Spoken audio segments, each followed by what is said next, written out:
হলো গত কয়েকদিনের সহিংসতায় বাংলাদেশ ব্যাংকের অবস্থা খোকলা হয়ে গেছে। টাকা নেই, প্রবাসীরাও দেশে যোগাযোগ করতে পারছে না, ইন্টারনেট নেই, মোবাইলের নেটওয়ার্ক নেই।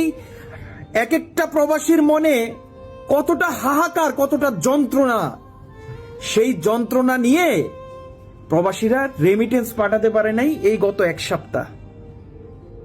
বাংলাদেশ ফতুর হয়ে যাচ্ছে এমনটা মনে হচ্ছে। আমাদের অনেক বড় বড় মানুষ এখন বলছে শুক্র শনি নাই, শুক্র শনি ব্যাংক বন্ধ নাই, প্রবাসীদের রেমিটেন্সের জন্য, প্রবাসীরা রেমিটেন্স পাঠাবে এজন্য ব্যাংকগুলো খোলা রাখা হয়েছে।